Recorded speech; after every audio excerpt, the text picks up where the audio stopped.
स्वागत है दोस्तों आपके अपने YouTube channel nature art classes में।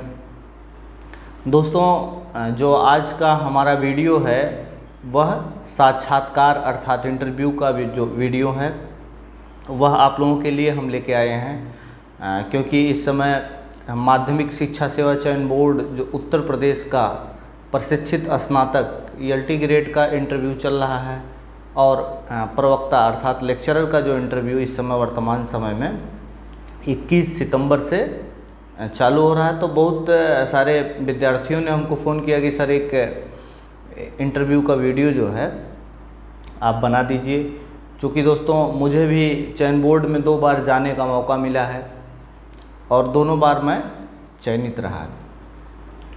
तो दोस्तों जैसा कि मैं अपने सर्वप्रथम अपने बारे में बता दूं कि मैं रवि प्रकाश वर्तमान समय में public inter college Shahganj Jaunpur Uttar Pradesh में एक डिस्ट्रिक्ट है जौनपुर में जो है एक कस्बा शाहगंज है, वहीं पे जो मैं सहायक अध्यापक कला के पद पर कार्यरत हूँ और वहीं पे जो मैं अपनी सेवाएं दे रहा हूँ। दोस्तों अब आते हैं हम परीक्षा के संदर्भ में कि सर्वप्रथम जब मैं 2011 और 2013 के लिए चयनित रहा।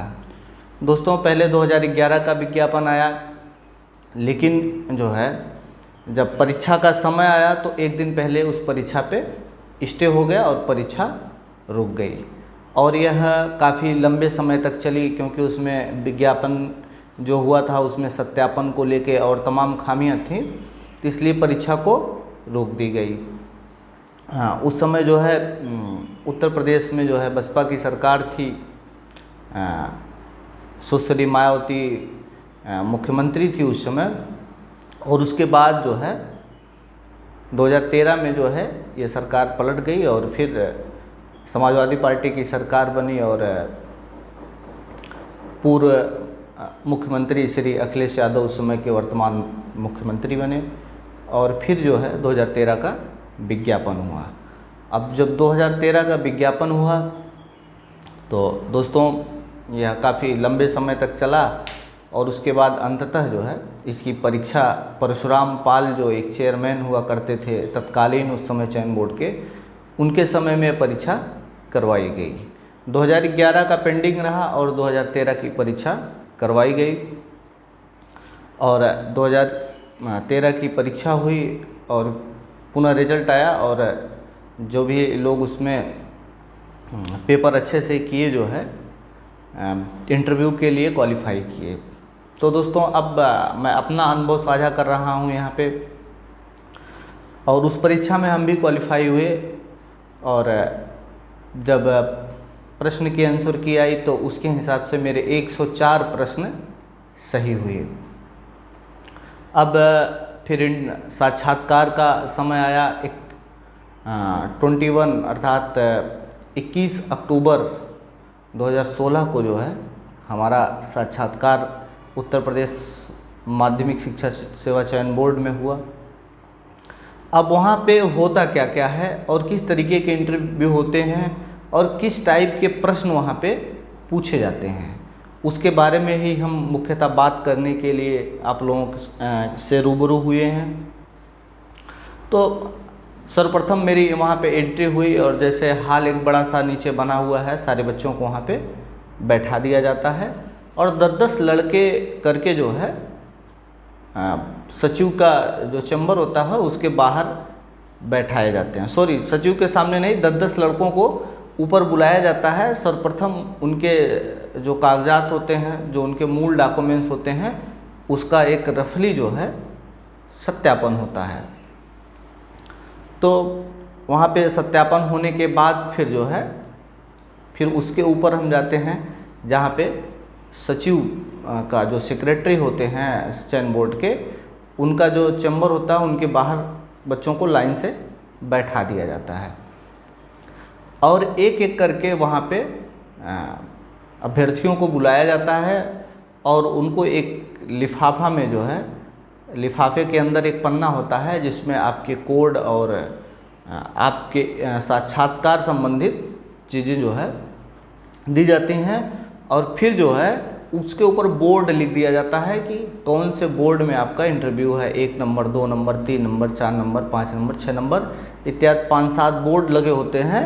तो उसी बोर्ड के अनुसार जो है वो लिफाफा लेके आपको वहाँ पे उस बोर्ड के सामने पहुँच जाना होता है। वहाँ पे कुर्सियाँ लगी होती हैं और सारे अभ्यर्थी वहाँ पे बैठ जाते हैं और उसके बाद जो है बारी बारी से सबका नंबर वहाँ पे एक फोर्थ क्लास का कर्मचारी होता है, वह सबको बारी बारी से वहाँ पे बुलाता है। तो दोस्तों इसी के क्रम में जो है मेरी बारी आई। उस समय मेरा इंटरव्यू बोर्ड नंबर 5 में उस समय की तत्कालीन जो है सदस्य रही अनीता यादव के जो है बोर्ड में मेरा इंटरव्यू पड़ा।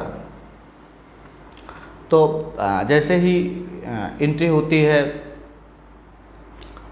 उसके अनुरूप जो है हमने वहाँ गया और उनका अभिवादन किया और उन्होंने इशारा किया कि कुर्सी लगी है और आप उसी पे बैठ जाइए। मैंने धन्यवाद कहते हुए उस कुर्सी पे बैठा और अगल बगल जो है सामने जो उस बोर्ड का सदस्य होता है वो बैठा रहता है और बगल जो है 2 चेयर इधर और 2 चेयर उसके बगल में लगी रहती हैं। उस पे जो उसके विषय के एक्सपर्ट होते हैं, विशेषज्ञ होते हैं, वो बैठे रहते हैं। तो अब मैं चूँकि बैठा धन्यवाद करते हुए कुर्सी पे, तो एक बगल हमारे बगल एक महिला थी, अब नाम तो मैं उनका नहीं जानता। तो सर्वप्रथम उन्होंने ही मुझसे प्रश्न को पूछना शुरू किया। अब सर्वप्रथम उन्होंने मुझसे पूछा कि वर्ण क्या है, मतलब जो कलर है, कलर क्या है। तो मैंने ठीक उनके अनुरूप ही उत्तर दिया कि जो वर्ण है, जो कलर है, जो रंग है, वह प्रकाश के गुण होते हैं। तो उसके बाद जो है इतना प्रश्न पूछने के बाद जो है वो मेरे क्वालिफ़िकेशन पे आ गए। बगल एक एक्सपर्ट बैठे थे, पुरुष थे वो, उन्होंने पूछा आपकी क्वालिफ़िकेशन क्या क्या है और कब कब आप जो है हाई स्कूल से लेके या जितनी भी डिग्रियां लिए हैं आप क्रम वाइज बता दीजिए। तो मैं उनको बताया कि मेरा हाई स्कूल फला सन में था और इंटर इस सन में था और जो बीए थे हमारे हमने इस वर्ष किया था और एमए इस वर्ष किया था। तो जो है उन्होंने जो है जब हमने एमए का अपना सब्जेक्ट बताया इतिहास, तो जब इतिहास हमने बताया कि हमने एमए इतिहास से भी किया है और हमने मतलब दृश्य कला अर्थात विजुअल आर्ट में भी एमए किया हुआ है, तो वह सर्वप्रथम इतिहास पे ही आ गए। इतिहास पे आए और उन्होंने हमसे पुनर्जागरण काल के संदर्भ में पूछना शुरू किया कि पुनर्जागरण क्या है। तो मैंने बताया कि सर, और ये भी पूछे कि पुनर्जागरण जो हुआ उसमें किस तरीके का जो है भारत में परिवर्तन के तौर पे लोगों ने देखा। तो हमने बताया कि सर यहाँ पे जो कुरीतियाँ रहीं, अंधविश्वास रहे, सती प्रथा रहा, बाल विवाह रहा और विधवा पुनर्विवाह रहा, इत्यादि चीज़ों पे जो है पुनर्जागरण हुआ और समाज में एक जन जागृति आई, जिससे जो है समाज में एक पुनर्जागरण हो गया और हम कुछ कुरीतियों को भगाकर निरंतर आगे बढ़ते रहे। तो फिर उन्होंने कहा कि अगर चित्रकला में भी पुनर्जागरण हुए, हमने कहा हाँ सर हुए हैं। तो कहा आप उसमें भी थोड़ा सा चित्रकला के संदर्भ में बताइए। तो मैंने बताया कि जिस तरीके से हमारे आधुनिक भारत में पुनर्जागरण हुआ उसी तरीके से चित्रकला में भी जो है अवनींद्रनाथ टैगोर के प्रयास से, E.V. हैवेल के प्रयास से जो है चित्रकला में पुनर्जागरण हुआ, जिसमें हम जो हमारी मूल परंपराएं रही, अजंता, एलोरा और जो हमारी स्थानीय सभ्यताएं रही, हमने उसको विकसित किया और उसको सर्वाधिक महत्व दिया।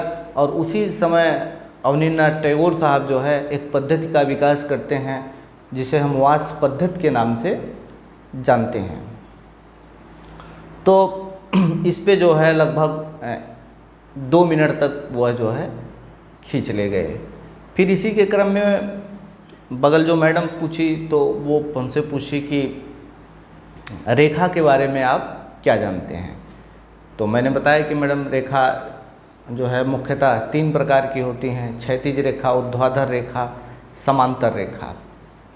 और ऊर्ध्वाधर रेखा को भी एक जोड़ के देखा जाता है, जो चौथी रेखा होती है लंबवत रेखा, क्योंकि यह दोनों का संबंध एक ही है। तो फिर उन्होंने इस टॉपिक को फिर छोड़ा। फिर हमसे डिज़ाइन के बारे में वो प्रश्न की कि डिज़ाइन होता क्या है। हालांकि डिज़ाइन की जो मैंने डिफिनेशन दिया, जो परिभाषा दिया, उसके अनुरूप वो खुश नहीं लगी।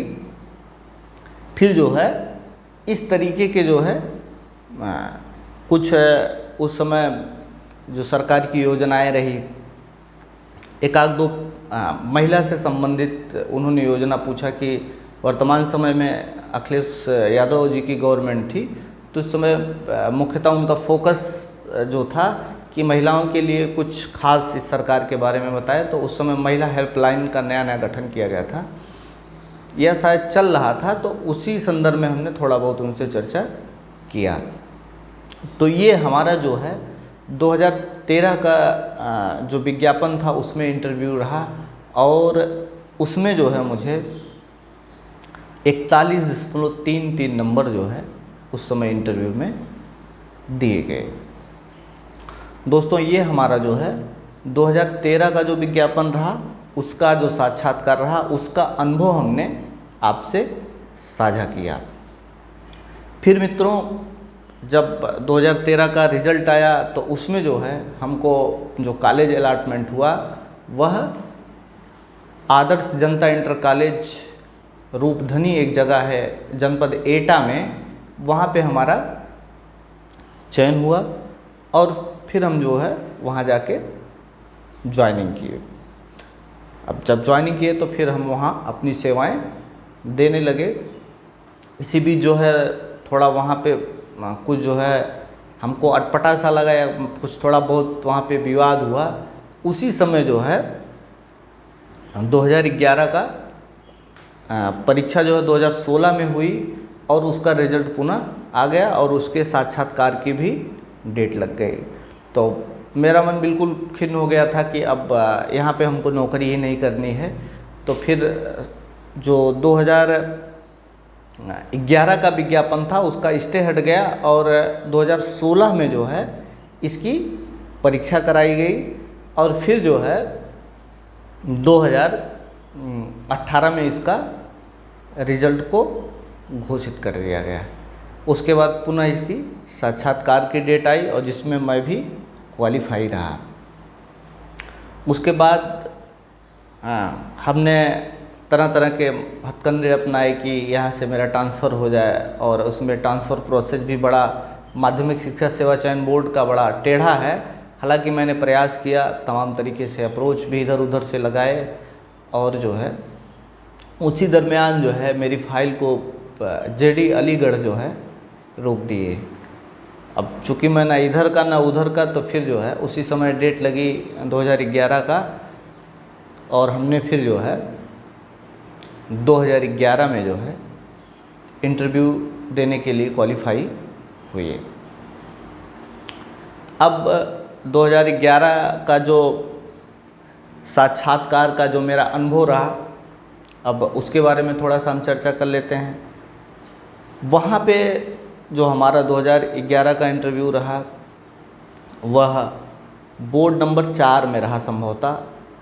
डॉक्टर हरेंद्र राय जो है उसके मेंबर थे, सदस्य थे, उन्हीं के बोर्ड में जो है मेरा साक्षात्कार पड़ा। चूँकि दोस्तों मैं बता चुका हूँ कि कैसे पहले शुरू में जाते हैं, पहले हॉल में बैठाया जाता है, फिर 10-10 लड़कों को बुलाया जाता है। वहाँ एक बड़ा सा हॉल है, वहाँ पे जो हमारे मूल डॉक्यूमेंट्स हैं, जो हमारे मूल कागजात हैं, उसका सत्यापन होता है। फिर हम सचिव के यहाँ जाते हैं, सचिव के यहाँ से मुझे एक लिफाफा प्राप्त होता है और फिर हम लिफाफा लेके बोर्ड, जिस बोर्ड में रहता है उस बोर्ड में हम साक्षात्कार देने के लिए जाते हैं। तो मित्रों, इसी के क्रम में फिर मेरा 2011 का जो इंटरव्यू रहा वह जो है डॉक्टर हरेंद्र राय के संभवतः बोर्ड नंबर 4 में मेरा साक्षात्कार रहा। और मैं वहाँ पे एंट्री किया, उनका अभिवादन किया, या उस समय चाहे आप जो समय रहा, चाहे गुड मॉर्निंग का, चाहे गुड आफ्टरनून का, गुड इवनिंग का, समय के अनुसार, या नहीं तो सीधे आप नमस्ते कर सकते हैं। और वो इशारा ज़रूर करेंगे कि कुर्सी लगी है, आप वहाँ पे बैठ जाएं। जब आप बैठें तो उनको धन्यवाद कहते हुए ज़रूर बैठें, चूँकि इसका एक अलग टाइप से जो है प्रभाव पड़ता है। अब जो है हमने धन्यवाद कहते हुए जो है कुर्सी पे बैठ गए, और जो है जो हमारे बगल में एक्सपर्ट बैठे थे उन्होंने जो है हमसे प्रश्न पूछना शुरू किया। और वहाँ पे देखिए संयोग ऐसा रहा कि वहाँ भी सर्वप्रथम हमको कलर से ही प्रश्न पूछे गए कि रंग क्या है। तो फिर वही बताया हमने कि सर रंग प्रकाश का गुण है। तो वो बोले कि रंग के बारे में और क्या जानते हैं। तो मैंने कहा कि सर रंग प्राथमिक रंग हैं, द्वितीयक रंग हैं, तृतीयक रंग हैं, और इससे मिला के कई रंग बनाए जा सकते हैं। तो मेरे प्रश्नों से बड़े संतुष्ट हुए। तो उन्होंने प्राथमिक रंग के बारे में पूछा कि प्राथमिक रंग कौन से होते हैं। तो हमने बताया सर लाल, पीला, नीला। द्वितीयक रंग पूछा, तृतीयक रंग पूछे। फिर हमसे कलर का कॉम्बिनेशन पूछने लगे, या कलर जो मिला के बनाए जाते हैं उसके संबंध में जो है उन्होंने हमसे प्रश्न पूछना शुरू किया। तो उन्होंने प्रश्न पूछा कि लाल और पीला रंग मिलाएंगे तो कौन सा रंग बनेगा। हमने बताया कि सर नारंगी रंग बनेगा। फिर उन्होंने पूछा कि नीला और हरा रंग मिलाएंगे तो कौन सा रंग नीला और पीला रंग जब मिलाएंगे तो कौन सा रंग बनेगा। तो मैंने बताया कि सर हरा रंग बनेगा। ठीक, फिर इस टॉपिक को वो छोड़ के फिर हमसे सीधे पेंसिल पे आ गए कि पेंसिल के बारे में आप क्या जानते हैं। तो मैंने कहा सर पेंसिल जो है एक ग्रेफाइट का बना होता है, जिसको हम कागज़ पे घिसते हैं तो उसका जो कलर होता है वो कागज़ पे आता है। तो पूछे पेंसिल कितनी प्रकार की होती हैं। तो हमने बताया सर पेंसिल 3 प्रकार की। तो पूछे कौन कौन से। तो मैंने कहा एच, HB और B नंबर की। फिर एच के बारे में थोड़ा सा उन्होंने पूछा। तो हमने बताया कि सर यह बहुत हार्ड, बहुत कड़ी पेंसिल होती है। तो फिर जो है इस पे भी उन्होंने बहुत ज़्यादा नहीं, थोड़ी बहुत चीज़ें पूछी, फिर आगे बढ़ गए। अब यहाँ पे फिर आए हमसे ललित कला के बारे में। कैसे वो बोले कि ललित कला का जो है, ललित कला के बारे में आप क्या जानते हैं। तो मैंने बताया कि सर ललित कला मुख्यतः 5 प्रकार की होती है: चित्रकला, मूर्तिकला, वास्तुकला, संगीत कला और काव्य कला। तो उन्होंने कहा कि ललित कला को परिभाषित किसने किया है। तो मैंने बताया सर हीगल। तो फिर हीगल जब बताया तो पूछे कि हीगल कौन थे। मैं कहा सर ये एक दार्शनिक, सौंदर्य शास्त्री, या विभिन्न तरीके के जो जितनी भी पुस्तकें लिखी गई हैं, जितने भी दर्शन लिखे गए हैं, हीगल का उसमें बहुत योगदान रहा है।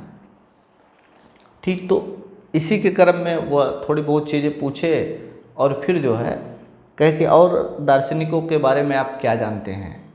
तो मैंने बताया सर और दार्शनिक प्लेटो हैं, अरस्तु हैं। तो पूछे कि कला के परिप्रेक्ष्य में इनका क्या महत्व रहा, कला में हम इनको क्यों पढ़ते हैं। मैंने कहा जब सर हम सौंदर्य शास्त्र पढ़ते हैं तो मुख्यतः यह सौंदर्य शास्त्र या सौंदर्य के संबंध में बहुत सारी विवेचना इन्होंने किया है। तो अब प्लेटो का वो जो है, प्लेटो के बारे में हमसे पूछना शुरू किए। तो पूछे प्लेटो के कुछ थॉट बताइए। तो मैंने कहा सर प्लेटो ऐसे सौंदर्य शास्त्री थे जिन्होंने आंतरिक सौंदर्य को सबसे ज़्यादा वरीयता दी है। क्योंकि तो पूछे कि जैसे कैसे, मतलब किस तरीके से, थोड़ा हमको और आप समझाइए। तो मैंने कहा कि सर जैसे कोई व्यक्ति है, उसके भाव, विचार, आचार, व्यवहार सुंदर हैं तभी वो सुंदर है। और बाहर से कितना भी सुंदर है वह, अगर उसके अंदर संस्कार नहीं है, उसके अंदर उसके आचार व्यवहार या शिष्टाचार नहीं है, तो उसका जो सुंदरता है वह निरर्थक है, अकॉर्डिंग टू प्लेटो के अनुसार।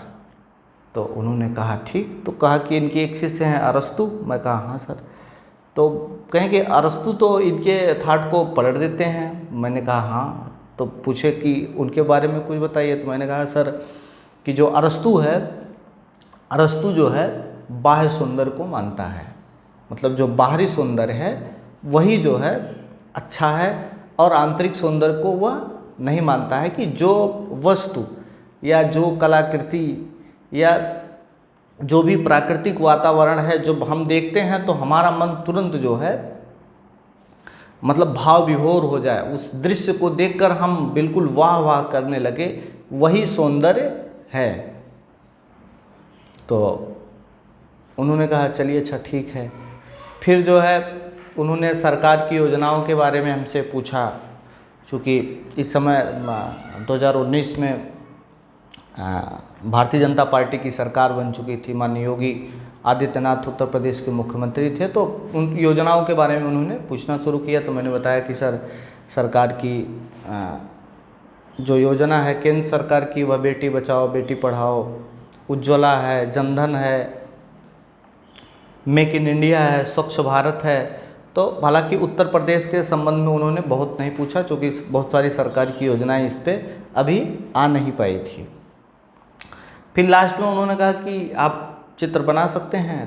तो मैंने कहा कि सर बहुत अच्छा तो नहीं बना सकता हूँ, क्योंकि मुझे पेंटिंग बहुत नहीं आती है। तो उस समय माननीय प्रधानमंत्री जी का फ़ोटो सामने लगा था, आदरणीय मोदी जी का। तो उन्होंने कहा कि इसी को आप बना दीजिए। तो मेरे लिए बड़ा कठिन विषय था। मैंने कहा सर मैं सॉरी सर मैं बना नहीं पाऊँगा इतनी जल्दी। तो फिर हरेंद्र राय जो थे हंसते हुए उन्होंने कहा ठीक है बेटा जाओ। और यह मेरा इंटरव्यू 15 मिनट का रहा, सबसे लंबा इंटरव्यू मेरा यही रहा। और इसमें मुझे सबसे कम नंबर मिले, 31 नंबर इसमें मुझे मिले। और जब इसका रिज़ल्ट आया तो मैं इसमें भी, क्योंकि 11 या 13 सीटें थी, मैं लास्ट नंबर पे इसमें भी चयनित रहा। और इसी दरमियान मैं ट्रांसफ़र के प्रोसेस में लगा था। और फिर मैं एटा जनपद से ट्रांसफ़र होके Shahganj public inter college Jaunpur में आ चुका था। अब जब रिज़ल्ट आया और उसमें मैं चयनित हो गया, तो मैंने कहा भाई एक बेरोज़गार की सीट तो मैंने खा गया। बड़ी आत्मग्लानि हुई। तो उस समय जो है चयन बोर्ड सीट के सापेक्ष भी रिजल्ट कुछ निकाले हुए थे। तो जो 1 नंबर सीट के सापेक्ष में 13 के बाद जो 14वां नंबर था, मेरे एक जानने वाले ही थे, उनका नाम था शेषमन जी। ठीक। और जब 2011 का रिजल्ट आया तो उस समय मैं चयनित हुआ जनपद बागपत में, श्री कृष्ण इंटर कॉलेज बालायनी में एक जगह है जनपद बागपत में। तो वहाँ पे मैं चयनित हुआ। और चयनित होने के बाद मुझे बड़ा अफसोस हुआ कि मैंने एक बेरोज़गार की सीट खा गई। उसके बाद जो है मैं पुनः जो है जब शेषमन जी का देखा उसमें रहा, तो फिर वो मुझसे संपर्क किए कि ऐसे ऐसे है भैया क्या किया जाए। तो मैंने कहा कि चलिए प्रयास किया जाएगा। तो एक 16 का करके उसमें जो है एक 16 का जो है एक उसमें चयन बोर्ड की नियमावली है, उसमें जो है जो सीट के सापेक्ष या वेटिंग के लड़के हैं, अगर कोई व्यक्ति छोड़ता है तो उसके अनुरूप जो है उस नियमावली के अनुरूप जो निचला कैंडिडेट है वह चयनित हो सकता है। तो सब हम लोग उस पर अध्ययन किए। और अध्ययन करने के बाद जो है वहाँ प्रबंधक से बात हुई। उन्होंने बताया कि हम जो है फ़ोन से बात किए। तो उन्होंने कहा कि हम इस तरीके से नहीं मानेंगे, आपको यहाँ पे अपने मूल डॉक्यूमेंट्स के साथ आना पड़ेगा। तो फिर हम बागपत गए और वहाँ अपना नान आपत्ति प्रमाण पत्र दिए कि अगर जो मेरे बाद का कैंडिडेट है अगर वो चयनित होगा तो मुझे कोई आपत्ति नहीं होगी, ना भविष्य में मैं इस पे जो है मैं भविष्य में इस पे जो है कोई आपत्ति करूँगा या कभी ज्वाइनिंग के लिए प्रयास करूँगा। मैंने एफिडेविट, मूल प्रमाण पत्र और सारी चीज़ें उनको वहाँ पे लिख के दे दिया। और उसके बाद जो है श्री शेषमन जी का सहायक अध्यापक पद पर, जिस पद पर मेरा हुआ था, वहाँ पे उनका चयन हुआ। तो मेरे जीवन में थोड़ा तसल्ली आई कि कम से कम जो ये सीट एक बेरोजगार की जा रही थी ये बच गई। हालांकि मैं अब इस पद के लिए ये तय किया कि अब कभी इस पद के लिए मैं जो है परीक्षा नहीं दूंगा, क्योंकि उसमें मुझे बहुत ज़्यादा भाग दौड़ करनी पड़ी। और अंततः श्री शेषमन जी का श्री कृष्ण इंटर कॉलेज बालाइनी जनपद बागपत में उनका चयन हुआ और वह वहाँ पे अपनी सेवाएं दे रहे हैं। तो ये माध्यमिक शिक्षा सेवा चयन बोर्ड का जो दोस्तों मेरा अनुभव रहा, मैंने साझा किया।